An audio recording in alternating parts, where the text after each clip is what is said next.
आज हम लोग अपने नेक्स्ट चैप्टर की तरफ मूव करते हैं विच इज़ पॉपुलेशन इकोलॉजी। और आपके कॉम्पिटिटिव पॉइंट ऑफ व्यू से ये चैप्टर एक्सट्रीमली इम्पॉर्टेंट है। तो ओके, लेट्स स्टार्ट।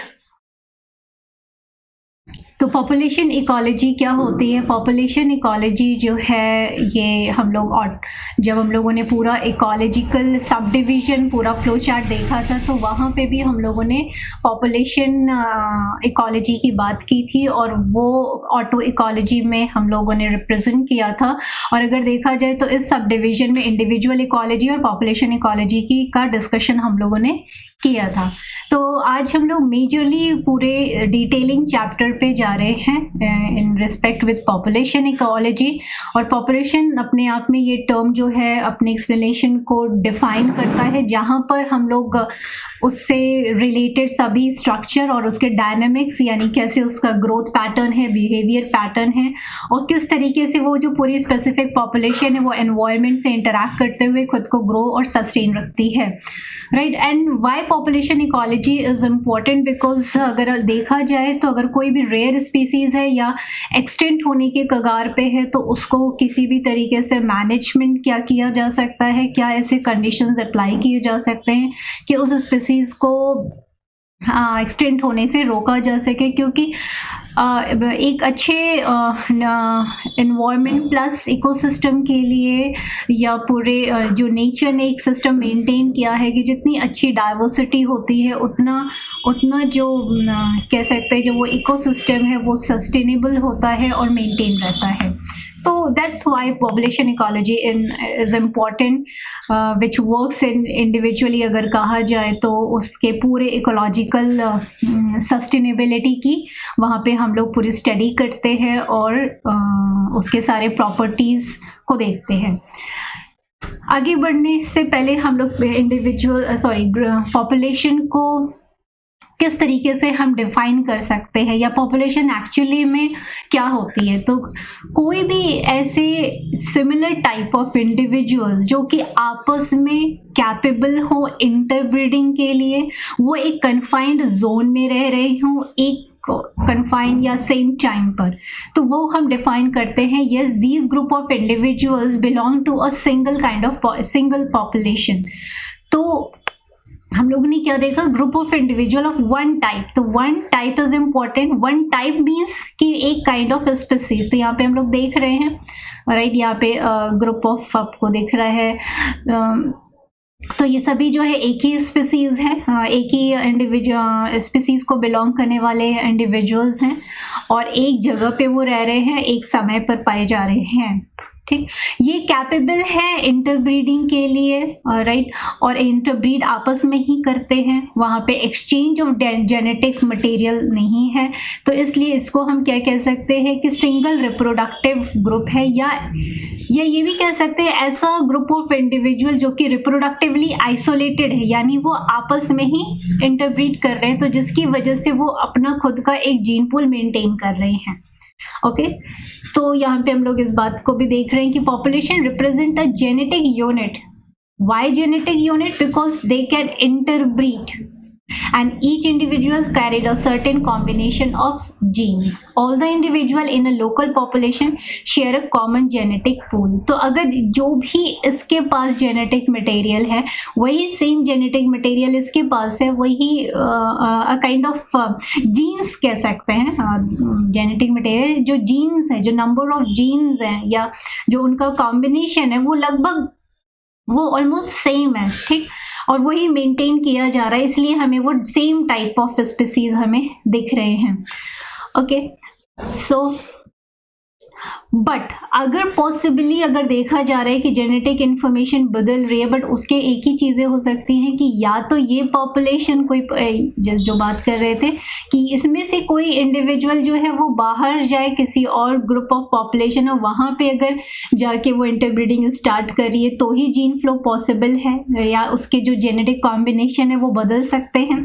और एक इंडिविजुअल और जो है या तो फिर कोई और कहीं और पॉपुलेशन है राइट इंडिविजुअल्स हैं वो यहाँ पे ई माइग्रेट कर जाएं तो इस तरीके से जीन फ्लो पॉसिबल है। और नहीं तो वैसे वो क्या कोशिश करते हैं, कोई भी पॉपुलेशन डिफाइंड जोन में एक स्पेशल लोकल हैबिटेट को अडॉप्ट करते हुए आपस में ही इंटरब्रीड करती हैं, सेम टाइप ऑफ स्पीसीज होती हैं, उन्हीं को हम क्या कहते हैं, पॉपुलेशन। तो इस तरीके से हम लोग पॉपुलेशन इकोलॉजी जो है वो कैसे इन्फ्लुएंस हो सकती है, only and only when gene flow is possible.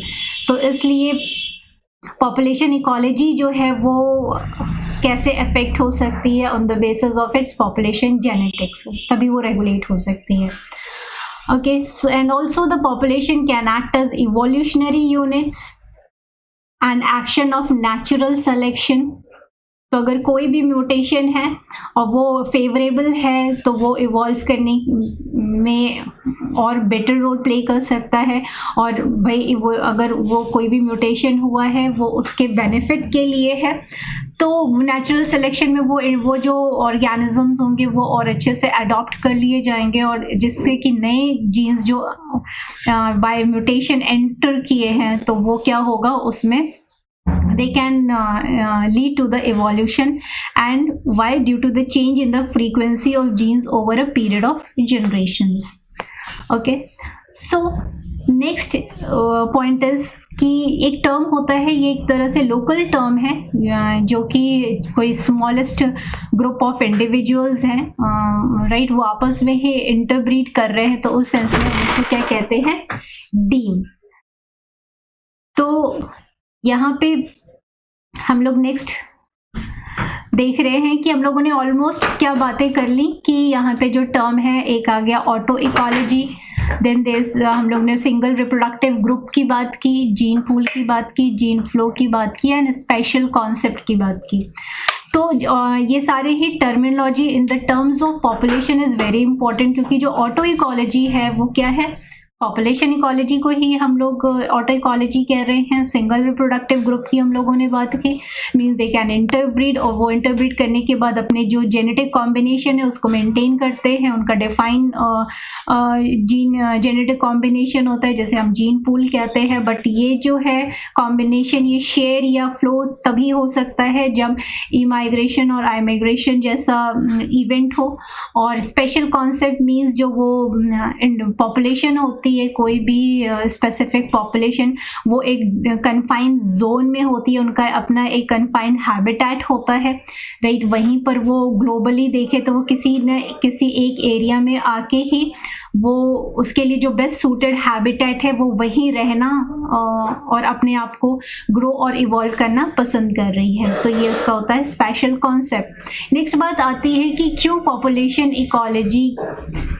क्या है। जब भी पॉपुलेशन इकोलॉजी हम की बात करते हैं तो वहाँ पे बात आती है कि किस तरीके से जो कोई पर्टिकुलर स्पीसीज़ है उसका अबेंडेंस कितना है, क्या उसकी पॉपुलेशन साइज है, डेंसिटी है, किस तरीके का उसका बिहेवियरल पैटर्न है या ग्रोथ पैटर्न है, वो किस तरीके से during a period of time किस तरीके से उसका ब्रीडिंग सीजन आ रहा है, किस तरीके से उसकी पॉपुलेशन जो है वो ग्रो कर रही है, वो बहुत तेज़ी से एट वंस ग्रो कर रही है या ग्रो करने के बाद वो एक तरीके से सैचुरेट हो जा रही है और अपने आप को मेंटेन कर रही है। तो ये सारी चीज़ें होती है जो पॉपुलेशन इकोलॉजी कहलाती है। इसकी स्टडी करने के लिए क्या है, वेरियस एक्सपेरिमेंटेशन मेथड्स यूज होते हैं, फील्ड स्टडी होती है, उसके बाद स्टैटिस्टिकल डेटा लिए जाते हैं, ऑब्जर्वेशन किया जाता है और उसके पूरे इकोलॉजिकल पैटर्न को समझा जाता है। Why this is required population ecology, जैसा हम लोगों ने बात की कि जो भी रेयर स्पीसीज है, एंडेंजर्ड स्पीसीज हैं और जिनको कि कह सकते हैं कि जो कि एक तरीके से इम्पॉर्टेंट रोल भी प्ले कर रही हैं डाइवर्सिटी को मेंटेन करने के लिए, ऑब्वियस सी बात है इकोसिस्टम को सस्टेन करने के लिए। तो उनको अगर हमें उनकी पूरी पॉपुलेशन इकोलॉजी चीज़ें पता होंगी तो हम उनको बेटर समझ पाएंगे और उनके लिए बेटर मैनेजमेंट या कंजर्वेशन सिस्टम जो है बना पाएंगे।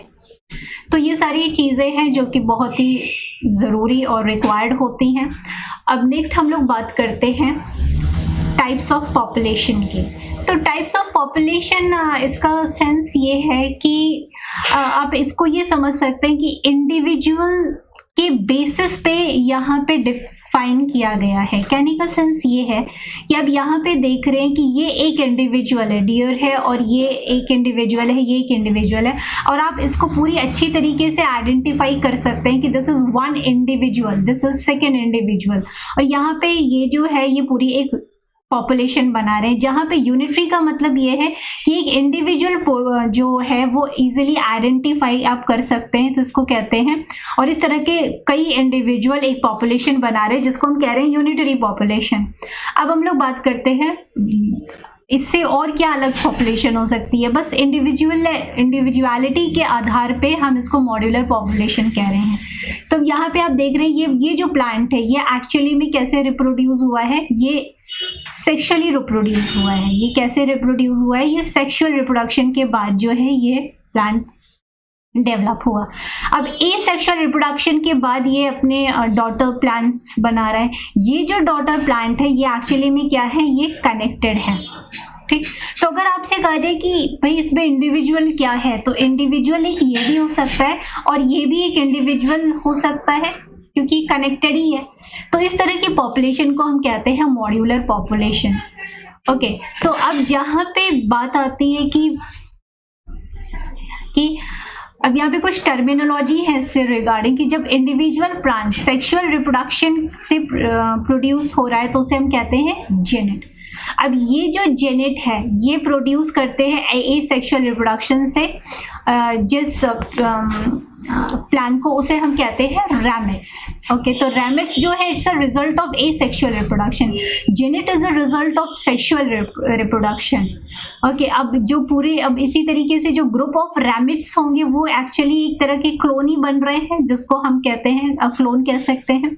और जो ये रैमेट्स है ये पेरेंट प्लांट से या तो जुड़े हुए रह सकते हैं और या तो एक इंडिविजुअल अपनी इंडिविजुअलिटी को मेंटेन कर सकते हैं। तो इस तरह की पॉपुलेशन को हम कहते हैं मॉड्यूलर पॉपुलेशन। तो ये जो बेसिक इंट्रोडक्शन समझने के बाद अब हम लोग आ चुके हैं प्रॉपर्टीज ऑफ पॉपुलेशन पे या एट्रीब्यूट्स ऑफ पॉपुलेशन। तो मेजर 3 तरीके का डिवीजन किया गया है। एक है population characteristic, population dynamics and population regulation.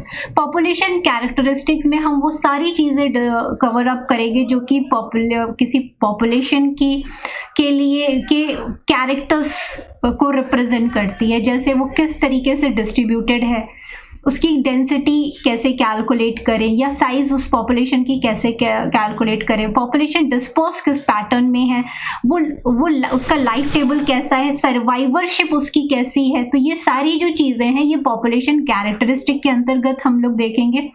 और पॉपुलेशन किस तरीके से ग्रोथ पैटर्न दिखा रही है, वो लगातार ग्रो कर रही है या पीरियोडिकली ग्रो कर रही है या एक बार ग्रो करने के बाद फिर वो सैचुरेशन लेवल पे आ रही है। मतलब इन टोटालिटी ग्रोथ पैटर्न उसका क्या है, सिर्फ ग्रोथ की बात यहाँ होती है। तो यहाँ पे हम लोग इसको किस में देखेंगे, पॉपुलेशन डायनामिक्स में।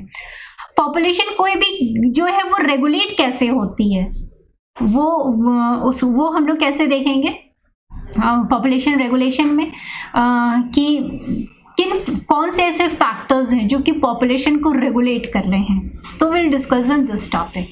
तो हम लोग स्टार्ट करते हैं पॉपुलेशन कैरेक्टरिस्टिक्स और उसमें हम लोग सबसे पहले बात करेंगे उसके पॉपुलेशन साइज की।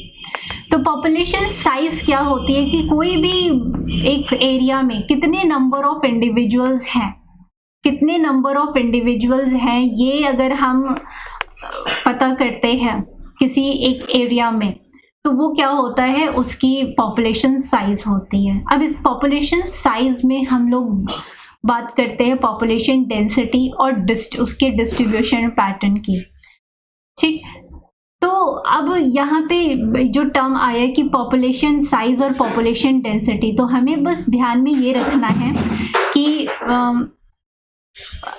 जैसे पॉपुलेशन डिस्ट्रीब्यूशन, पहले हम लोग पॉपुलेशन डिस्ट्रीब्यूशन देख लेते हैं कि कोई भी पॉपुलेशन है राइट, तो वो इस एरिया में डिस्ट्रीब्यूट तो हो सकता है कि ये पॉपुलेशन इस एरिया में तो रह रही है, पर कहीं पे कुछ मेंबर्स ज़्यादा हैं, कहीं पे कुछ कम हैं, कहीं पे इसी तरीके का राइट। तो अब देख रहे हैं यहाँ पे जो चीज़ें हैं कि किस तरीके से वो लोकलाइज्ड डिस्ट्रीब्यूटेड है, उसके बिहाफ पे ऑब्वियस सी बात है उसकी जो डेंसिटी है वो डिफर आउट कर सकती है। और ऑन द होल अगर हम लोग देखें पॉपुलेशन साइज क्या है पूरे इस कन्फाइंड एरिया में, कितने इंडिविजुअल्स हैं। पर अगर हमें डेंसिटी की बात करनी हो तो क्या होगा कि हम एक रिस्पेक्टिव मेजरमेंट क्राइटेरिया देखते हैं, जैसे कि फॉर एग्जांपल कि अगर इमोबाइल ऑर्गेनिज्म है और छोटे ऑर्गेनिज्म है, तो हम लोगों ने इस तरीके से ग्रिड डेवलपमेंट कर लिया और हम लोगों ने बता दिया कि 1 मीटर स्क्वायर एरिया में कितने इंडिविजुअल्स हैं, जैसे यहाँ पे 1 है, यहाँ पे 3 हैं, इस तरीके से कैलकुलेट किया कुछ ग्रिड्स में और उसके बाद उनका एवरेज लिया। एवरेज लेने के बाद एरिया से मल्टीप्लाई कर लिया तो हम एक पॉपुलेशन साइज देख सकते हैं।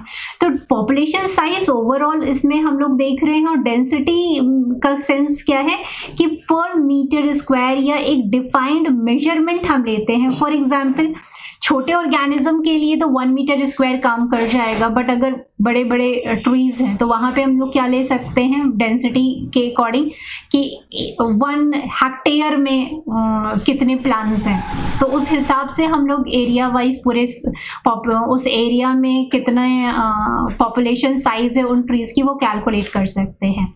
ठीक है, तो अब जैसे फॉर एग्जांपल हम लोग यहाँ पे पॉपुलेशन डेंसिटी की बात करें तो पॉपुलेशन डेंसिटी में भी अब हमारे 2 टर्म आते हैं, एक आ गया क्रूड डेंसिटी, दूसरा है स्पेसिफिक या इकोलॉजिकल डेंसिटी। तो एक बहुत छोटा सा एग्जांपल एक दे रहे हैं, सपोज आप यहाँ पे खड़े हैं राइट, और ये एक बहुत बड़ा एरिया है, तो आपने यहाँ पे देखा कि यहाँ और यहाँ पे लेक, एक छोटा सा आप कह सकते हैं कि थोड़ा गड्ढा हो गया, वहाँ पे पानी वानी ज़्यादा भर गया है और यहाँ पे कुछ फ्रॉग्स हैं, कुछ फ्रॉग्स यहाँ पे आपको देख रहे हैं। तो अब यहाँ से जब देख रहे हैं तो इस पूरे एरिया में जितने फ्रॉग आपको दिख रहे हैं इस एरिया प्लस ये पूरे, इसको आप क्या कह रहे हैं, ये आपकी पूरी क्रूड डेंसिटी है। ठीक है, और एक तरीके से अब सिर्फ इस पर्टिकुलर एरिया में देखें तो यहाँ पे आप कहेंगे कि यहाँ पे ज़्यादा फ्रॉग्स हैं क्योंकि वो मॉइस्चर यहाँ पे थोड़ा सा फील्ड में है, तो यहाँ पे क्या हो गया, यानी कि यहाँ पे उनको कुछ अच्छा स्पेसिफिक हैबिटेट और उनके लिए अच्छी लिविंग कंडीशन और स्पेस दिख रहा है, तो इसको हम लोग बोलेंगे इकोलॉजिकल डेंसिटी। तो इकोलॉजी का मतलब उनके लिए अच्छा अवेलेबल स्पेस है, खाने पीने के लिए सारी चीज़ें उनके लिए, तो इसलिए यहाँ आपको ज़्यादा फ्रॉग्स दिखेंगे कंपैरेटिव टू दिस। तो ये एक होगी एक क्रूड डेंसिटी और ये एक हो गया इकोलॉजिकल डेंसिटी। ठीक है, तो हालांकि डेंसिटी निकालने का तरीका वही हो सकता है कि हम लोग चाहे किलोमीटर में निकालें, पर हेक्टेयर में निकालें, पर स्क्वायर मीटर में, डिपेंडिंग आप किस प्रकार के इंडिविजुअल या पॉपुलेशन की स्टडी कर रहे हैं। वो मूवेबल है तो थोड़ा डिफरेंट हो जाएगा, बड़े बड़े या जैसे यहाँ पे है 2 ओक ट्रीज की बात करें तो वहाँ पे 1 मीटर स्क्वायर तो आप लेंगे नहीं, तो 200 oak tree found in 1 hectare of land tells us about the density of tree population. ठीक है, तो ये क्या हो गया, पर हेक्टेयर में आप एक लार्ज मेजरमेंट ले रहे हैं, पर आप जब वाटर बॉडीज में ले रहे हैं तो आप मीटर क्यूबिक में ले रहे हैं, तो 25 फिशेस पर मीटर क्यूबिक। तो अब लैंड, अब जो पूरा पॉन्ड या लेक होगा वो जितना बड़ा होगा तो उसके अकॉर्डिंग आप जो है पॉपुलेशन साइज भी कैलकुलेट कर सकते हैं। ओके, तो एक तरीके से 2-3 चीज़ें याद रखनी है, पॉपुलेशन साइज और पॉपुलेशन डेंसिटी में क्या अंतर होता है। साइज में हम लोग ओवरऑल एरिया में बता रहे हैं कि इतने नंबर ऑफ इंडिविजुअल्स हैं इस एरिया में, डेंसिटी में हम लोग क्या कर रहे हैं, पर यूनिट एरिया डिफाइन कर रहे हैं कि पर किलोमीटर, पर स्क्वायर किलोमीटर या पर हेक्टेयर या पर स्क्वायर मीटर कहाँ का स्पेस है, वो वाटर बॉडी है, लैंड बॉडी है और कैसा ऑर्गेनिज्म है, उसके बिहार पे हम लोग पर यूनिट एरिया डिफाइन करते हैं और फिर हम लोग पॉपुलेशन डेंसिटी डिस्क्राइब करते हैं। ठीक, पॉपुलेशन डेंसिटी 2 तरह की है, क्रूड डेंसिटी, वो क्रूड डेंसिटी मतलब आप भाई एक पर हेक्टेयर एरिया में इतने ट्रीज पाए जा रहे हैं, पर आपको एक स्पेसिफिक जोन भी मिलेगा जहाँ पे आपको कुछ ज़्यादा अमाउंट ऑफ ट्रीज मिलेंगे। हो सकता है कुछ वहाँ पे अच्छी डिफाइंड कंडीशंस हो उसके ग्रोथ के लिए, तो वहाँ ज़्यादा मिल रहे हैं, तो वो उसका एक इकोलॉजिकल कंडीशन उसके लिए बेटर होगी, तो इसलिए वो ज़्यादा वहाँ पे आपको दिख रहे होंगे। तो इसलिए ये हो गई इकोलॉजिकल डेंसिटी, और एक ओवरऑल जो डेंसिटी है वो हो गई एक क्रूड डेंसिटी। यहाँ पे भी हम लोग डेंसिटी का फिर से जो हम लोग बात कर चुके हैं, हम लोग देख सकते हैं कि यहाँ पे एक पॉपुलेशन है, तो ये जो पूरी पॉपुलेशन ये हो जाएगी पूरी पॉपुलेशन साइज, ठीक। पर एक डिफाइंड एरिया आप डिफाइन कर देंगे। अब जैसे इसी चीज को ये पूरी एक यहाँ पे ये जो ब्लू लाइन रिप्रेजेंट कर रही है उसका कन्फाइंड जोन, इससे बाहर कोई भी डॉट्स नहीं पाए जा रहे हैं, तो ये डॉट्स क्या रिप्रेजेंट कर रहे हैं, इंडिविजुअल्स प्रेजेंट कर रहे हैं, ओके, किसी एक स्पीसीज के, और ये रिस्पेक्टिव पॉपुलेशन है। अब इस ब्लू लाइन के बाहर कोई भी रेड डॉट नहीं पाया जा रहा है, तो यानी कि एक तो कन्फाइंड जोन आपको दिख रहा है कि इतने में ही ये डिस्ट्रीब्यूटेड है, ओके। ये पॉपुलेशन ध्यान में रखिए, ये जो पॉपुलेशन है, मान लीजिए कोई बहुत बड़ा एरिया है, ये एक बहुत बड़ा एरिया था, पर इस एरिया में भी ये कहाँ डिस्ट्रीब्यूटेड है, इस तरीके से ही डिस्ट्रीब्यूटेड है। मतलब इस ब्लू लाइन के बाहर कोई भी डॉट नहीं पाया जाने का मतलब क्या हो गया कि वो उतने ही एरिया में डिस्ट्रीब्यूटेड है। अब यहाँ पे अब ये पूरे नंबर ऑफ इंडिविजुअल को अगर काउंट कर दें तो वो आपकी पॉपुलेशन साइज, पर हमेशा ये पॉसिबल नहीं होता। तो अब आप क्या कर रहे हैं, आपने एक ग्रिड डेवलप कर लिया, ग्रिड में अभी ये हर एक ग्रिड जो है वो 1 मीटर स्क्वायर का है, और अब आप डॉट्स को देख रहे हैं, तो आप देखिए यहाँ पे आपके 3 डॉट्स दिए हुए हैं, 1 जो है इसमें लगभग 4 हैं इंडिविजुअल, यहाँ पे 2 हैं, यहाँ पे कोई भी नहीं है। तो इस तरीके से आपने कुछ ग्रिड्स के काउंट किए, उनका एवरेज लिया और टोटल एरिया से आप मल्टीप्लाई कर दें तो आपको पॉपुलेशन साइज पता चल सकती है। और ये आप क्या बता रहे हैं, ये पॉपुलेशन डेंसिटी बता रहे हैं हर एक ग्रिड की, हर एक ग्रिड में कितनी डेंसिटी है, यहाँ पे 2, यहाँ 4, यहाँ 1, ऐसे करके, ठीक है। तो इस तरीके से आपने बता दिया population size equals to density into area. तो एक एवरेज डेंसिटी आपने ले लिया और एरिया से मल्टीप्लाई कर दिया, तो आपको पॉपुलेशन साइज पता चल जाएगी, ओके। और दूसरी चीज जो हम लोगों ने बात की, डिस्ट्रीब्यूशन पैटर्न। तो ये जो पूरे एरिया का, क्योंकि देखिए 2 टर्म्स अभी आएंगे तो डोंट गेट कंफ्यूज, एक आ गया डिस्ट्रीब्यूशन और एक आएगा डिस्पर्शन, ठीक है। डिस्पर्शन में क्या हो, डिस्पर्शन एक अलग टर्म है, डिस्ट्रीब्यूशन एक अलग। डिस्ट्रीब्यूशन का मतलब एक ग्लोबलाइज्ड विजन पे तौर पे अगर आप देखें कि भाई एक ये ग्लोब है आपका, ठीक है, और क्लियरली अगर समझना है तो ये ग्लोब है आपका पूरा, और आप कह रहे हैं कि किसी एक ऑस्ट्रेलिया में, इस कंट्री में कोई स्पीसीज ए पाई जा रही है, ठीक है। तो कहने का सेंस क्या है कि ये जो स्पीसीज ए है ये सिर्फ यहीं पे डिस्ट्रीब्यूटेड है। फिर आप ऑस्ट्रेलिया में जाते हैं, अब उसमें भी पता नहीं कौन सा कोई एक लोकल रीजन होगा जहाँ पे स्पीसीज ए पाई जा रही है, सपोज ये 10, अब यहाँ पे हो सकता है वो कोस्टल रीजन है और ये यहाँ पे स्पीसीज ए पाई जा रही है। अब स्पीसीज ए जो है सिर्फ यहीं पे पाई जा रही है, तो ये क्या हो गया, एक तरह से उसका डिस्ट्रीब्यूशन। अब आप उसको और क्लोजली ऑब्जर्व कर रहे हैं और ये एरिया जो है आपको और दिख गया, मान लीजिए ये एरिया को आपने और जूम किया और ये आपने इसको बड़ा करके देख रहे हैं और आप देख रहे हैं ये यहाँ पे ही है। तो इसका मतलब है, जैसे अभी हम लोग दे रहे थे, ये इतने ही एरिया में ये स्पीसीज ए है, तो ये हो गया डिस्ट्रीब्यूशन पैटर्न। तो आप देख रहे हैं, अब इसको आपने और एनालिसिस की, अब यहाँ पे भी जो पाया जा रहा है, मैं इसको इस तरीके से अगर बना दूं, यहाँ पे भी ये पाया जा रहा है, तो जो इंडिविजुअल्स हैं, कुछ इंडिविजुअल जो है वो इस तरीके से पाए जा रहे हैं, ठीक है, यहाँ है स्पीसीज ए, यहाँ है स्पीसीज ए। तो ये हो गया, इस डिस्ट्रीब्यूटेड पैटर्न के अंदर भी आपको एक अलग पैटर्न और डिस्पर्शन दिख रहा है। यहाँ पे आप देख रहे हैं क्लम्ड वे में है, ठीक है। तो डिस्ट्रीब्यूशन क्या हो गया कि आप ग्लोबली और इकोलॉजिकली या लोकली आप रीजनल एरिया तक पहुंच के बता रहे हैं कि हाँ इतने कन्फाइंड एरिया तक है।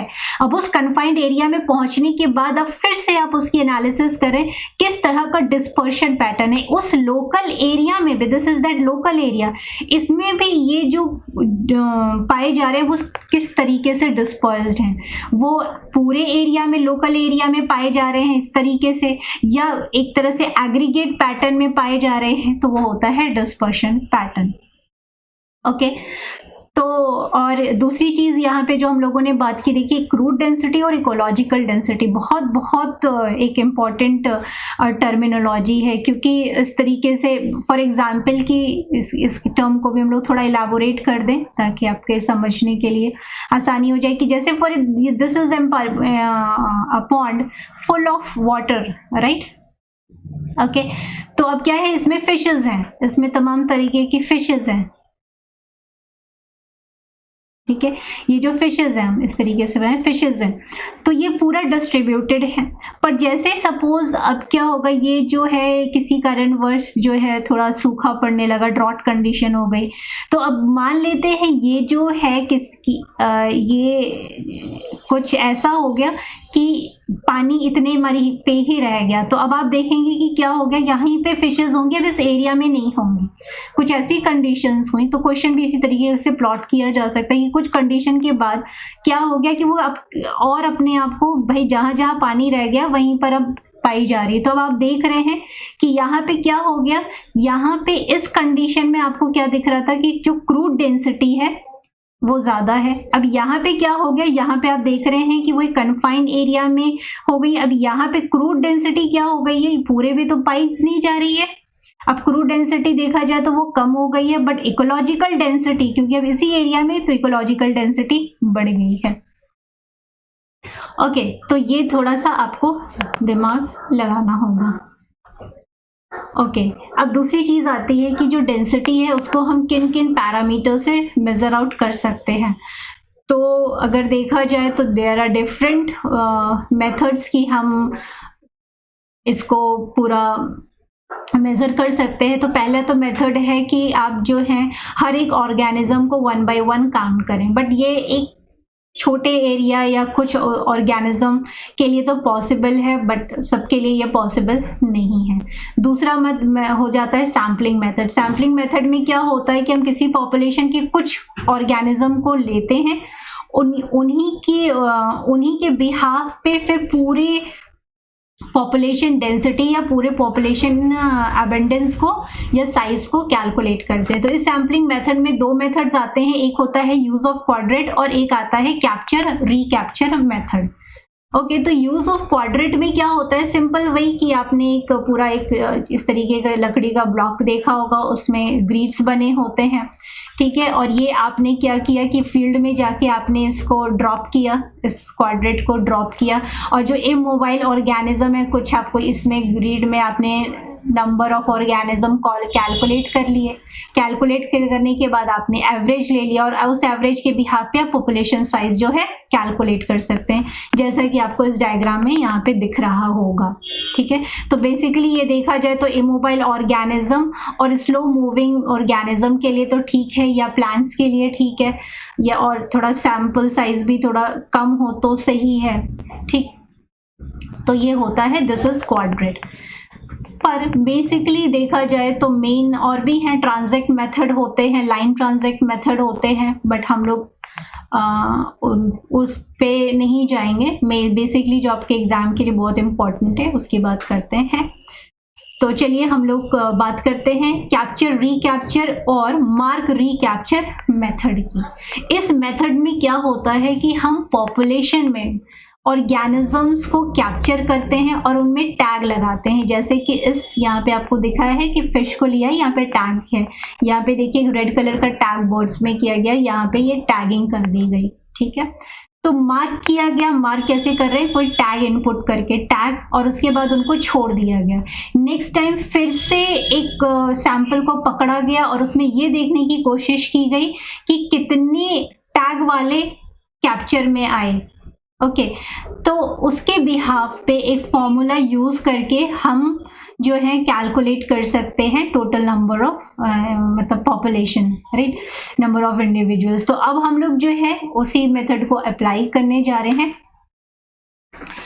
ओके, तो इसमें क्या होता है, ये जो मेथड है जो अभी हम लोग बात कर रहे हैं, ये जो है डिपेंड करता है Lincoln Petersen index of relative population size.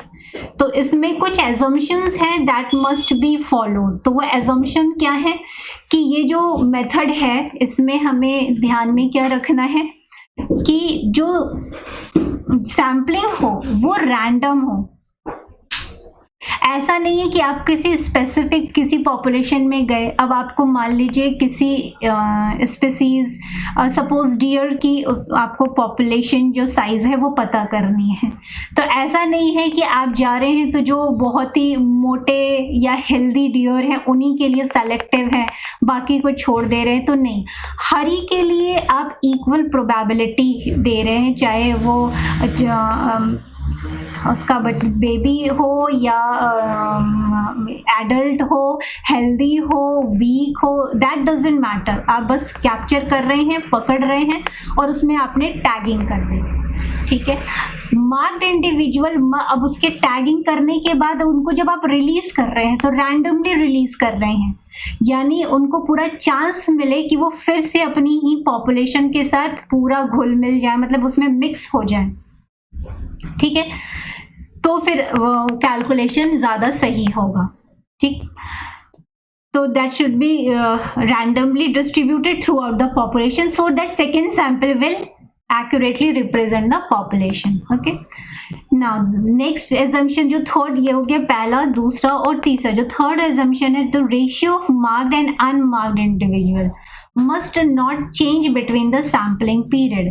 तो जो रेशियो है कि जिनमें मार्किंग की गई है और जिनमें मार्किंग नहीं की गई है उनके रेशियो में किसी प्रकार का कोई बदलाव ना आए, तो that should be kept in mind. These, ये जो 3 assumptions हैं, इनके बाद साथ ही हमें एक पॉपुलेशन साइज करेक्ट कैलकुलेशन करने में मदद मिलेगी, ठीक है। तो हमारा इसमें फिर फर्स्ट मेथड क्या होगा, पहले हमने ट्रैप किया, ठीक है, एनिमल को पकड़ा, उसमें मार्किंग कर दी, तो वो जो मार्किंग की, तो सपोज दिस इज राइट, तो आपने क्या किया कि आपने इंडिविजुअल्स को पकड़ा और इसमें मार्किंग कर दी, सपोज इस तरीके से मार्किंग करके अब इन इंडिविजुअल्स को, जैसे मैंने रेड क्रॉस लगा दिया, इन पे टैगिंग कर दी और इनको फिर से पॉपुलेशन में यहाँ पे ही आपने छोड़ दिया है, ठीक है। अब उसको थोड़ा समय देना है कि वो मिक्स हो जाए, उसके बाद आप क्या करेंगे, फिर से इनको इनकी पॉपुलेशन में फिर से जाएंगे और उसके बाद कुछ दिनों के बाद आप फिर से कैप्चर करेंगे। तो जब आप कैप्चर करेंगे तो हो सकता है कि इतने कैप्चर हो तो उसमें से कुछ अनमार्क आ जाएंगे और कुछ मार्क आ जाएंगे, जैसे इसमें दिख रहा है, इसमें ये अनमार्क्ड है और ये मार्क्ड है, तो ऐसा होगा कि मार्क और अनमार्क दोनों ही आ सकते हैं। अब यहाँ पे हमने क्या देखा था, क्या एज्यूम करना है कि n बाय जो रिकैप्चर हुए हैं, ये टोटल नंबर हो गया, ये रिकैप्चर हुए हैं, और n नंबर ऑफ इंडिविजुअल जो कि मार्क हुए थे फर्स्ट कैच में, ओके। और हाँ, और ये जो सॉरी ये है n इज एक्चुअली जो मिक्सिंग हुई, मतलब ये पॉपुलेशन साइज है एक तरीके से, ये n is actually the population size है, और ये है जो ट्रैप हुए और जिनको मार्क किया गया, ठीक है, और ये रिकैप्चर है, और ये टोटल नंबर ऑफ इंडिविजुअल है। इसके बिहाव पे हम एक फॉर्मूला बना देते हैं, राइट। तो आप देख रहे हैं this n is what, population size, ये क्या है, this is r means recapture और मार्क किए गए, ये क्या है, अनमार्क्ड है, और ये क्या है, recapture, number of recapture in second catch, and what is m, और जो ट्रैप किए गए और मार्क किए गए। तो यहाँ पे फॉर्मूला में दिया हुआ है, एक देखिए क्या हो सकता है कि क्वेश्चन को इस तरीके से ओरिजिनेट कर दिया जाए जहाँ पे आपको फॉर्मूले को खुद ही प्लान करना है या प्लॉट करना है। तो आपको ध्यान में क्या रखना है, यहाँ पे क्या आना चाहिए, this what this r is number of individual marked in first catch, this is total number of individuals in second catch, okay, this is number of recapture in second catch, तो ये सिर्फ इतना ही ध्यान में रखना है, this is what number of individuals marked in first catch multiplied total number of individuals total number of individuals in the second catch. तो यहाँ पे हमें ध्यान में क्या रखना है कि जब आपने दोबारा कैच हुए तो उसमें टोटल नंबर ऑफ इंडिविजुअल कितने थे. ओके, तो अभी हम लोग खैर इसको समझ लेंगे तो हम लोगों को बहुत ही अच्छे से आइडिया हो जाएगा. तो लेट्स डू द थिंग.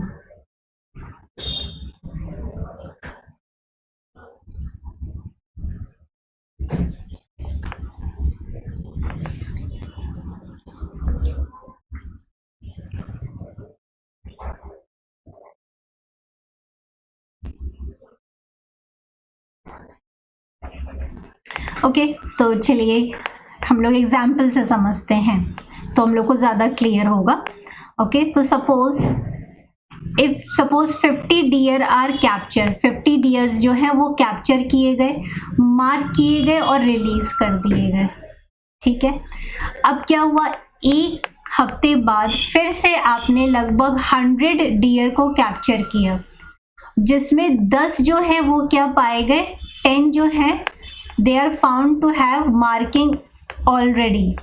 तो अब यहाँ पे मार्किंग ऑलरेडी मतलब क्या हुआ कि ये वही है जो कि फिर से रिकैप्चर में आए थे. कहने का सेंस ये है, सपोज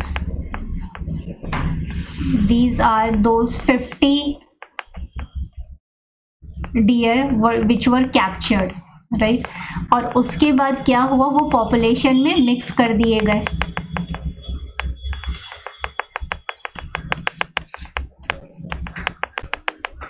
ओके, अब उसके बाद फिर से तो यानी फर्स्ट कैच में कितने नंबर ऑफ इंडिविजुअल्स को लिया गया था, कितने नंबर ऑफ इंडिविजुअल्स को लिया गया था, 50.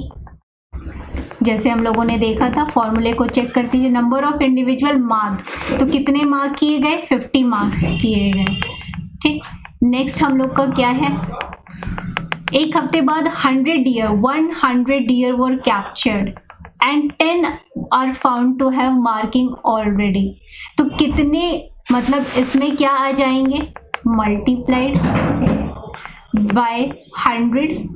फिर से मैच कर लीजिए, यहाँ पे क्या, total number of individual in second catch.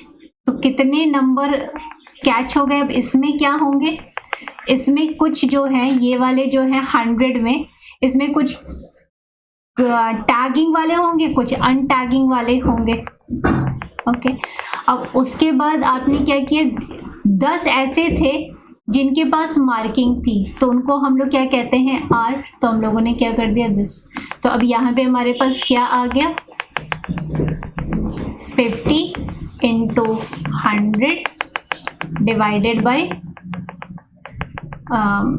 10. तो यहाँ पे ये क्या है, एक्चुअली एम इज व्हाट, कि यहाँ पे हमारे जिनको आपने पकड़ा और टैगिंग कर दी 50.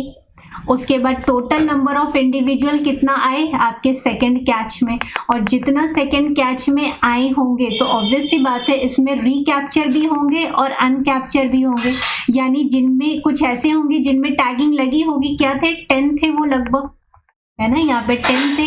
और यानी 90 आपके क्या थे, अनकैप्चर्ड, मतलब अनमार्क्ड थे. तो ये क्या है, total number of individual in second catch. और ये क्या है, ये जो 10 है, 10 की में टैगिंग थी, तो ये जो जिनमें 10 में टैगिंग थी वो वाले फिर से पकड़ में आ गए, तो उसको हम लोग डिवाइड कर रहे हैं 10 से. तो दिस इज द थिंग. तो आप इसको सॉल्व करेंगे, 50 इंटू 100, तो ये लगभग क्या आपका आंसर आ जाएगा. तो जो टोटल पॉपुलेशन क्या है, साइज 500. ओके, तो चलिए फिर एक और प्रैक्टिस करते हैं, तो वो प्रैक्टिस से ही ज़्यादा क्लैरिटी आती है.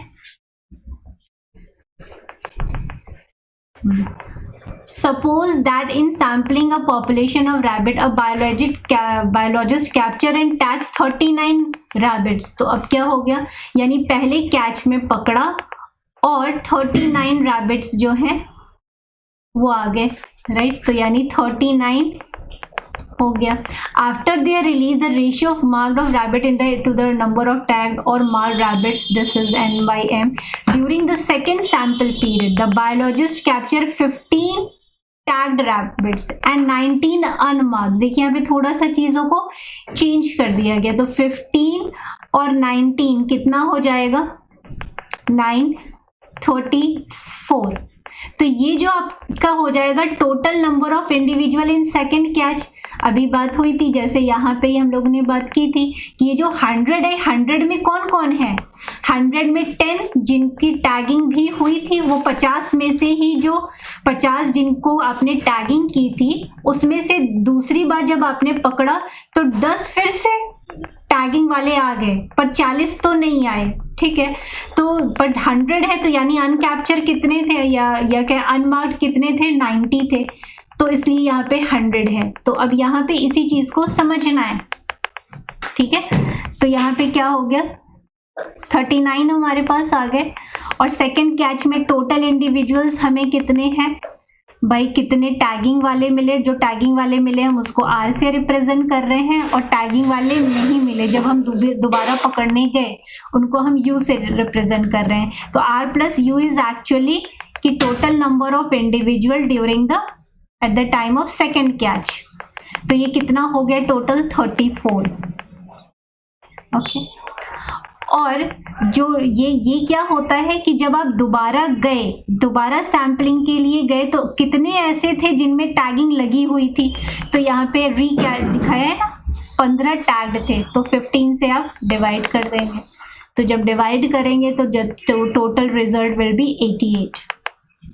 तो यही थोड़ा सा ध्यान में, इसीलिए यहाँ पे फॉर्मूला पे पूरी चीज यहाँ पे मेंशन की गई है कि यहाँ पे आपको ये चीज ध्यान में रखनी है कि यहाँ पे ये क्या है, R प्लस यू क्या है, R प्लस यू है आपका. इसीलिए एग्जाम्पल के बाद ये चीज ज्यादा क्लियर होगी. ये R प्लस यू क्या है, number of individual in second catch. जब आप दोबारा पकड़ने जा रहे हैं तो कितने आपको टैग वाले मिल रहे हैं और कितने अनटैग्ड वाले मिल रहे हैं, तो इन दोनों को आपने जोड़ दिया. ठीक है, तो यही आपका क्या हो जाता है, n हो जाता है. Okay, and this m is what, m is this number of individual marked in first catch.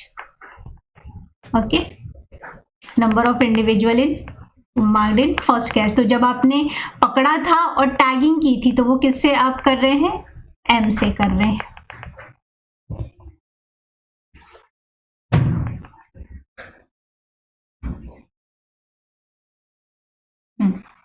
यहाँ पे इन ऑर्डर टू एस्टिमेट, तो जितना in order to estimate population size of a fish species in a lake, a researcher capture 100 fish from the lake and marks them with colour tags. ठीक, तो यानी कि आपका जो कैपिटल M है वो क्या हो गया है, 100 हो गया into from the lake and marks them with, okay, then researcher return to the lake and catches 150 fish. अब टोटल कितनी फिश वो कैप्चर कर रहा है, टोटल 150 कर रहा है, और इसमें से 25 जो है वो क्या आ रही हैं, टैग्ड आ रही हैं. तो यानी कि वो टोटल उसने कितना किया, 150 किया, तो यहाँ 150 कर देंगे. दोबारा जब उसने पकड़ा तो 150 फिश पकड़ी. ठीक, और उसमें से सिर्फ 25 ऐसी थी जिनमें टैगिंग थी, तो मतलब ये इसी में इंटीग्रेटेड है, तो हम लोग यहाँ पे क्या लिख दिए 25. तो अब यहाँ पे हमारे पास आराम से सोल्यूशन आ जाएगा. 150 into 100 डिवाइडेड बाय 25, तो इट विल कम 600. तो ये बस ध्यान में रखना है, n is number of individual in second catch, means total कितना टैगिंग वाले मिले और अनटैगिंग वाले मिले, उनको जोड़ देना है. ठीक है, उस हिसाब से हमें करना है. नेक्स्ट है, in a experiment to determine the number of rats in a field, 80 rats were initially captured. Okay, initially captured, marked and released. After 1 month 100 rats were captured in the same field of which 20, तो यहाँ पे भी वही चीज है कि आपने 80 को मार्किंग की है मार्किंग करने के बाद आपने उसको रिलीज कर दिया, तो ये m क्या हो गया 80, ये m 80 हो गया। फिर 100 रैक्स जो है आपने पकड़े, दोबारा में पकड़े, उसमें से 20 जो हैं वो मार्क्ड थे, तो बस वही कर देना है। तो टोटल आपने कितने पकड़े दोबारा में, 100 पकड़े। अब उसमें से आप डिवाइड कर दीजिए, इट विल कम 400। तो 20 जो है वो टैग्ड थे, तो R मीन्स जो टैग्ड थे और आपने रिकैप्चर में वो आ गए, तो इसलिए वो कैपिटल R। नेक्स्ट ये है, a grasshopper population is being assessed by capture, okay, on the first day 100 grasshopper were captured from a given area in 1 hour time. तो 100 क्या हो गया, कैपिटल M, पहली बार में पकड़ा और टैगिंग कर दी।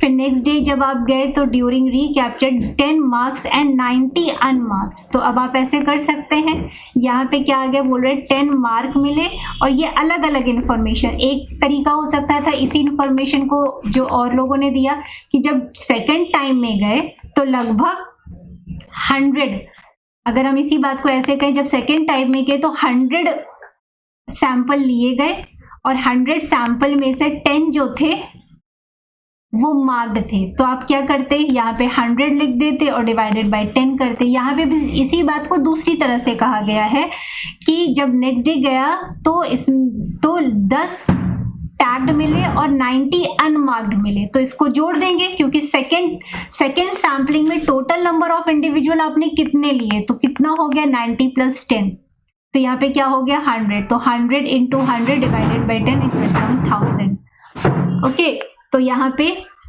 ये ध्यान में रखना है।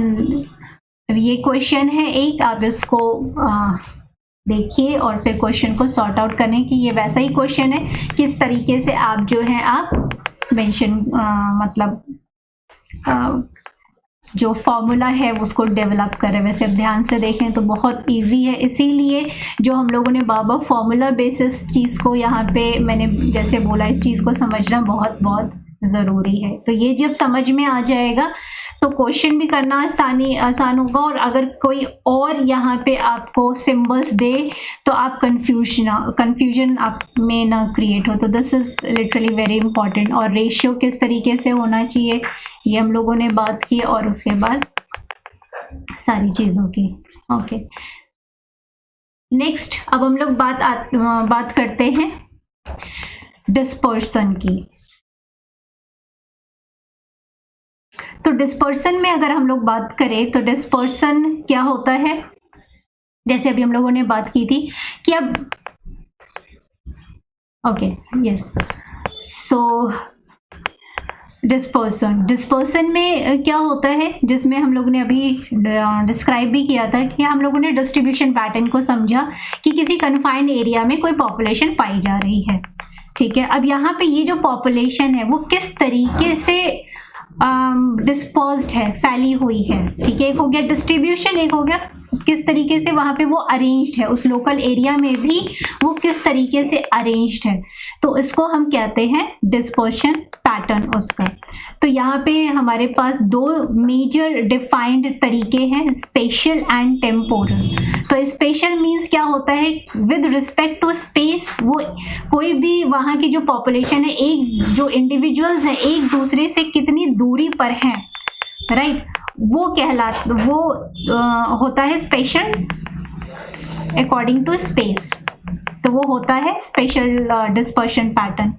और जहाँ पे टाइम की बात आती है कि टाइम के हिसाब से वो डिस्पर्स अलग अलग हो रहे हैं, तो इस हिसाब से कहते हैं टेम्पोरल डिस्पर्शन।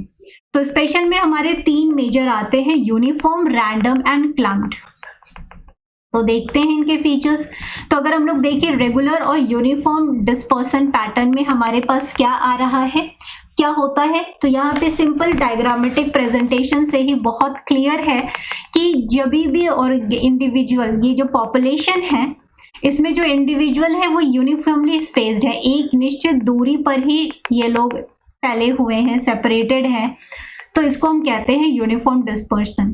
अब इसमें रीजंस क्या क्या हो सकते हैं, तो अगर देखा जाए तो भाई इनमें कंपटीशन होगा, और कंपटीशन कैसा कि भाई यहाँ तक की एरिया हमारी है, यहाँ तक आपकी है, यानी इन्होंने अपनी एक टेरिटरी भी डिफाइन कर दी। तो इसको टेरिटोरियल डिस्पर्शन भी कह सकते हैं कि एक मिनिमम डिस्टेंस जो है वो कवर अप कर रहा है। एक तो ये हो गया, तो यानी कि एक इंट्रा स्पेसिफिक इन दोनों के बीच में ही एक तरह का कंपटीशन चल रहा है। तो ये विद इन स्पीसीज ही है तो ये एक ही स्पीसीज, क्योंकि हम लोग पॉपुलेशन की बात कर रहे हैं। अब इस स्पीसीज में भी इनके अपने अलग लेवल का विद इन स्पीसीज एक जो है कंपटीशन चल रहा है, ठीक है। तो उन्होंने अपने टेरिटरी को ही डिफाइन कर दिया है। तो ये एक रीजन हो गया जिसको भी हम लोगों ने डिस्कस किया कि कंपटीशन और टेरिटरी। नेक्स्ट क्या है कि एक तरीके का इनका नेगेटिव इंटरैक्शन है, यानी ये एक दूसरे के साथ बहुत ज़्यादा रहना या एग्रीगेशन पैटर्न में रहना पसंद नहीं कर रहे, तो नेगेटिव इंटरैक्शन है। और कह सकते हैं जैसे कि कुछ प्लांट्स होते हैं कुछ इस तरीके के, वो केमिकल सिक्रीट करते हैं कि यहाँ आसपास कोई और प्लांट्स ग्रो नहीं कर सकता है यहाँ इतनी एरिया में। तो इसको क्या कहते हैं, ऑटोटॉक्सिसिटी या एलिलोपैथी, ठीक है। तो it's a kind of interaction कि हाँ यहाँ पे वो इस तरीके का रिलीज कर रहे हैं कि वो कोई और यहाँ पे इंडिविजुअल सर्वाइव नहीं कर पा रहा है। हालांकि ये जो है लेस मतलब रेयर, बहुत ज़्यादा नहीं पाया जाता है इस तरह का dispersion pattern. So this was all about the uniform dispersion pattern. अब आती है बात रैंडम डिस्पर्शन की। रैंडम डिस्पर्शन एक तरह से बहुत ज़्यादा रेयर है, ठीक है। तो यूनिफॉर्म तो फिर भी, बट ये जो है रैंडम डिस्पर्शन मीन्स उस जो लोकलाइज एरिया है जहाँ पे ये स्पीसीज पाई जा रही है वो कहीं भी डिस्पर्स्ड है। तो कहीं भी डिस्पर्स है यानी कंपटीशन तो लो होगा, ठीक है। और इसका मतलब ये भी है कि जो रिसोर्सेज हैं वो अवेलेबल है, ज़्यादा अवेलेबल है। तो कोई भी कहीं भी अपना जगह, अपना हैबिटेट या अपना निश जो है वो बना ले रहा है और वहाँ के रिसोर्सेज को इस्तेमाल कर रहा है। तो यानी वहाँ पे बहुत ज़्यादा रिसोर्सेज को लेके झगड़ा ही नहीं है। तो इसलिए क्योंकि वो रिसोर्स भी यूनिफॉर्मली डिस्ट्रीब्यूटेड है, ठीक। और इस वजह से ये भी है कि एग्रीगेट होने की भी कोशिश नहीं करते हैं, ठीक है, साथ रहने की या कुछ इस तरीके से। तो यहाँ पे ये 4 पॉइंट्स है, competition is low, uniform resource है, no tendency of aggregation and they are very rare in, but they are very rare in nature. ऐसी चीज़ें होती नहीं है कि बहुत ज़्यादा रिसोर्सेज या चीज़ें अवेलेबल हों पूरे नेचर में, ठीक। नेक्स्ट आता है आपका क्लम्प डिस्पर्शन। ये जो क्लम्प डिस्पर्शन पैटर्न है ये जो है बहुत ज़्यादा कह सकते हैं पाया जाता है नेचर में और अवेलेबल है। तो यहाँ पे बेसिकली क्या होता है, क्लम्प्ड एग्रीगेशन में इस तरीके से एग्रीगेट होके वो रहने को कोशिश करते हैं, ठीक है, एक साथ। तो जो एक साथ अगर रह रहे हैं, कुछ क्लम्पिंग जोन्स वो बना रहे हैं, तो यानी कि वो एक दूसरे से अट्रैक्टेड है, ठीक है। और एक तरीके से हम देख रहे हैं पैची एरिया में डिस्ट्रीब्यूटेड है, right. Clumping pattern is also can be termed as patchy kind of distribution. और ये जो है भाई ये देखा जाता है, तो यहाँ पे क्या है, ये वहाँ पे अब ये क्लम्पिंग क्यों कर रहे हैं, क्योंकि यहाँ पे उनके लिए बेटर एनवायरनमेंट मिल रहा है, ठीक है। ये जो है यहाँ पे बेटर एनवायरनमेंट मिल रहा है, ओके। स्पेसिफिक हैबिटेट वो चूज आउट कर रहे हैं, यानी उस कन्फाइन एरिया में भी जहाँ पे स्पेसिफिक हैबिटेट है वहाँ पे ही ये रहने की कोशिश कर रहे हैं, ठीक। तो फूड अवेलेबिलिटी के लिए स्पेसिफिक हैबिटेट चूज करते हैं, एनवायरनमेंट बेटर वहाँ का चूज करते हैं, सोशल आपस में ही एग्रीगेट करते हैं और इससे मदद मिलती है कि कोई भी जो प्रीडेटर है उससे डिफेंस करने में, ठीक है। सोशल बिहेवियर शो कर रहे हैं और जिसकी वजह से मेटिंग सक्सेस भी हो रहा है और इसलिए इस तरीके का जो डिस्ट्रीब्यूशन पैटर्न है वो ज़्यादातर नेचर में देखा जाता है, ठीक। तो और नेक्स्ट हम लोग बात करें टेम्पोरल डिस्पर्शन, जो भी हम लोगों ने बात की। तो यहाँ पे बस बात आती है सर्कैडियम रिलेटेड जो होती है कि लाइट और डार्क किस तरीके से जो टाइम है पैटर्न है वो चेंज हो रहा है और उस हिसाब से जो इंसेक्ट्स हैं या कुछ इस तरीके के प्लैंक्टॉन्स होते हैं उस तरीके का, या फोटो पीरियोडिज्म हम लोग देखते हैं, उस बिहेवियरल पैटर्न या टाइम ड्यूरेशन के हिसाब से वो डिस्पर्स पैटर्न देखते हैं, या माइग्रेटरी बर्ड्स जो होती हैं वो सबसे बेस्ट देखते हैं कि वो स्प्रिंग सीजन में या विंटर सीजन में कहीं और जाके वो देख रही हैं, तो वो उस तरह से अपने आप को डिस्पर्स कर रही हैं। एक और चीज़ आती है जहाँ पे हम देखते हैं मल्टीपल स्पेशल स्केल्स, ये भी एक तरह से स्पेस के बिहाफ पे ही ये डिस्पर्शन पैटर्न देखा जाता है। जैसे कि फॉर एग्जाम्पल आप यहाँ पे देख रहे हैं कि यहाँ पे जैसे ये जो आपको ब्लू कलर के डॉट्स दिख रहे हैं, यहाँ पे कोई स्पीसीज पाई जा रही है और उनके साथ साथ एक ब्लैक कलर की भी स्पीसीज पाई जा रही है। तो ये जो एक श्रब है, तो ये क्या है, एक तरह से ये वहाँ पे मल्टीपल स्केल्स में, यानी आप यहाँ पे इस डायग्राम में देखने की कोशिश करें तो इजीली आपको दिखेगा कि ये आपको दिख रहा है, ये एक श्रब्स दिख रहे हैं और एक ये दिख रहा है। So distribution of shrub Euclea divinorum found in the savanna ecosystem of southern Africa in clumps. ठीक, so the clumps however are uniformly spaced, rejecting the uniform distribution of acacia tree on the landscape.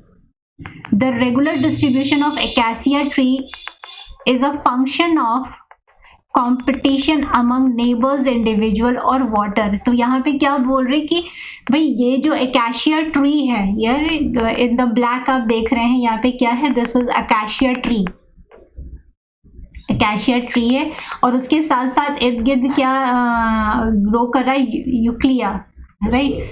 तो अब यहाँ पे क्या है, ये जो shrub है यूक्लिया डाइवर्नो, ये पूरे इकोसिस्टम में पाया जा रहा है और ये क्लम्स में पाया जा रहा है, और जिसकी वजह से ये देख रहे हैं, ये जो अकाशिया ट्री है, ये आप ये देख रहे हैं, ये अकाशिया ट्री एक आपको यहाँ दिख रही है, एक ये दिख रही है, एक ये दिख रही है, एक यहाँ पे दिख रही है। तो आप देख रहे हैं ये जो अकाशिया ट्री है ये एक तरीके से यूनिफॉर्मली स्पेस्ड है ना, और उसके जो ये जो नीचे श्रब्स पाए जा रहे हैं, ये जो श्रब्स पाए जा रहे हैं ये क्लम्प में पाए जा रहे हैं। तो ये अपना एक special type of multiple special scales आपको दिख रहा है पैटर्न। मल्टीपल स्केल्स मीन्स कि एक ही जगह पे आपको दो पॉपुलेशन जो है वो डिफरेंट पैटर्न्स में दिख रही हैं। तो ये आपको डॉट से भी कुछ क्वेश्चंस अराइज हो सकते हैं या ग्राफिकल पैटर्न में, जहाँ पे आपसे पूछा जा सकता है कि हाँ ये यूनिफॉर्मली है या रैंडमली डिस्ट्रीब्यूटेड है या क्लम्पिंग में डिस्ट्रीब्यूटेड है। तो आप इस तरीके से इसको रिलेट कर सकते हैं। तो यहाँ पे ये इट्स अ गुड एग्जाम्पल कि जहाँ पे आपको ब्लू डॉट में दिख रहा है ये क्लम्पिंग, पर ये जो ब्लैक डॉट है देखिए आपस में यूनिफॉर्मली स्पेस्ड है, ठीक है। तो ये आपके पास चीज आपके लिए एक बेस्ट एग्जाम्पल यहाँ पे सामने आया। ओके, अब यहाँ पे क्या है कि कौन से मेथड्स हो सकते हैं या कौन से इंडेक्स हो सकते हैं जिससे हम डिस्पर्सन पैटर्न को कैलकुलेट कर सकते हैं। तो आपको दो चीज़ें याद रखनी है, एक तो आपको याद रखना है वेरिएंस और मीन रेशियो। अब यहाँ पे अगर वेरिएंस और मीन रेशियो इक्वल टू 1 है तो क्या होगा, ये स्टैटिस्टिकल डेटा जो है वो मेन फॉर्मूला ओरिएंट किया गया है, आपको बस ये ध्यान में रखना है। वेरिएंस मीन रेशियो 1 आएगा तो यानी कि जो पॉपुलेशन है वो रैंडमली डिस्ट्रीब्यूटेड है। अगर लेस देन 1 आएगा तो it is uniform, and if it is greater than 1 तो जो पॉपुलेशन है वो क्लम्प्ड है। सिर्फ ये ध्यान में रखना है। तो dispersion patterns can be characterised by average number of individual in randomly sample units of area within a landscape and variance between number of individual occurring per sample. तो यहाँ पे ये क्या है, this is variance and this is the mean. तो ये ratio जो है हमें पॉपुलेशन कैसी है उसके बारे में बताता है।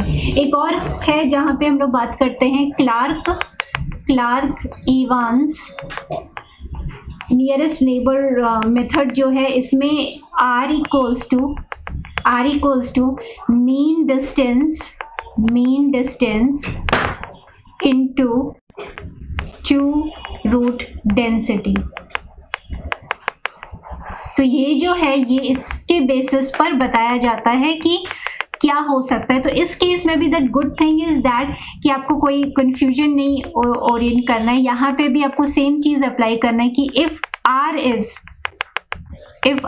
is equal to 1 तो that means the population is randomly dispersed. तो यहाँ पे भी हमें दिख रहा था 1 है तो रैंडमली डिस्पर्स्ड है, बट R इक्वल्स टू 1 है, अगर लेस देन 1 है R is less than 1,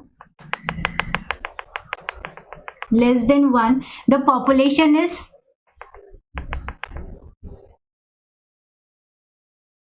R is less than 1, the population is clumped. And if R is greater than 1, the population is uniformly dispersed. R is greater than 1, then it is uniformly dispersed. तो यहाँ पे आपको ये ध्यान में रखना है कि वेरिएंस मीन रेशियो में randomly distributed if equal to 1, variance और and if the ratio is significantly means it is less than 1, then the population is uniformly distributed. But इस केस में less than 1 is clumped case, and greater than 1 then it is clumped, but greater than 1 in this case it will be uniform. So these are the some information that you must keep in mind. Okay, and one thing more you have to remember कि आपको ये भी हो सकता है कि जब mean variance ratio जो है मीन वेरिएंस रेशियो दिया हो तो ये सारी चीज़ जो है वो फिर से ऑपोजिट हो जाएगी, it is almost equal to this data. तो आई थिंक ये इतना आप समझ सकते हैं. तो यहाँ पे आप एक देख रहे हैं डेटा जो कि क्वेश्चन पूछा गया है. तो यहाँ पे आप देख रहे हैं कि species A and B show uniform distribution whereas species C shows clump distribution. The point is कि यहाँ पे आपको क्या है, मीन ऊपर है, वेरिएंस नीचे है, बट आपको क्या ध्यान देना है, आपको वेरिएंस मीन रेशियो देखना है. और वेरिएंस मीन रेशियो अगर आप देख रहे हैं तो पहले तो स्पीसीज A में देखिए कि यहाँ पे लगभग 1 आएगा. तो जब 1 आएगा तो आपको क्या ध्यान में रखना है कि 1 किसके लिए आता है, रैंडम के लिए. तो स्पीसीज A इज रैंडम यहाँ पे दिख रहा है. तो अगर आप और सभी को मैच करें तो कुछ और ही पैटर्न दिख रहा है. हाँ, यहाँ species A and B show uniform distribution. तो आपको क्योंकि species A and B show clumped, ये तो है नहीं क्योंकि स्पीसीज A जो है वो क्या दिखा रही है, यूनिफॉर्म. स्पीसीज A शो क्लम्प्ड, तो ये तो बिल्कुल ही नहीं है. यहाँ पे है तो यहाँ पे आप B को चेक कर सकते हैं. तो अगर हम B को चेक करें तो यहाँ पे वेरिएंस क्या है, 0.35 और मीन क्या है 7. तो 7 डिवाइडेड बाई 0.35 अगर हम लोग बात करें तो पॉपुलेशन B जो है वो किस ओर इशारा कर रही है कि जो वेरिएंस मीन रेशियो है वो क्या है, वो ग्रेटर देन 1 आएगा, ये जो है. ठीक है, तो जो पॉपुलेशन जो B है वो क्या हो जाएगी, it will show a clump distribution. ये जो स्पीसीज B है वो क्या दिखाएगी, क्लम्प दिखाएगी. तो यहाँ पे हम लोग इसको कर सकते हैं.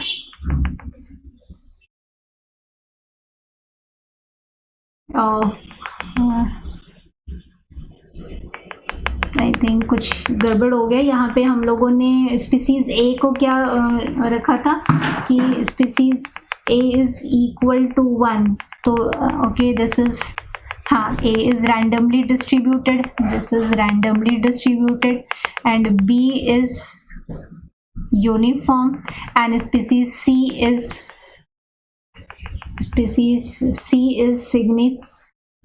shows a clumped information, and इसमें क्या दिया हुआ है, species C shows clumped. Okay, sorry, variance mean ratio जो है इसका स्पीसीज B का, सॉरी स्पीसीज B का क्या आएगा, सॉरी लेस देन 1 आएगा. ओके, तो वेरिएंस मीन रेशियो अगर हमारा लेस देन 1 आएगा तो ये हमारा, sorry, this will be uniform. इसका लेस आएगा, लेस देन 1 आएगा, सॉरी मैंने उल्टा बोल दिया, लेस देन 1 आएगा तो species B show uniform and species C shows clumped variation. Okay, तो ऑब्वियसली बात है कि अगर हम लोग 50 डिवाइडेड बाई 5 करेंगे तो हमारा वो ग्रेटर देन 1 आएगा तो वो क्लम्प्ड वेरिएशन. तो ये हो गया हमारा आंसर 2 इज करेक्ट। ओके तो ये यहाँ तक हम लोगों का एक ओवरऑल सारी चीज़ें थी, जहाँ पे हम लोगों ने पॉपुलेशन साइज, 3 एट्रीब्यूट्स यानी हम लोगों ने पॉपुलेशन साइज, अबेंडेंस, डिस्ट्रीब्यूशन और डेंसिटी और डिस्पर्सन पैटर्न, यानी 4 चीज़ों को कवर अप किया और उससे रिलेटेड देखिए। और इसमें भी अगर हम लोग देखें किस पोर्शन से ज़्यादा क्वेश्चन आए हैं, तो अगर हम लोग देखा जाए डेंसिटी में इकोलॉजिकल और क्रूड डेंसिटी ध्यान में रखना है आप लोगों को, और मार्क रिकैप्चर मेथड याद रखना है, वेरिएंस मीन रेशियो पे बेस्ड क्वेश्चंस आते हैं, उनको ध्यान में रखना है। So this is all about the today's lecture.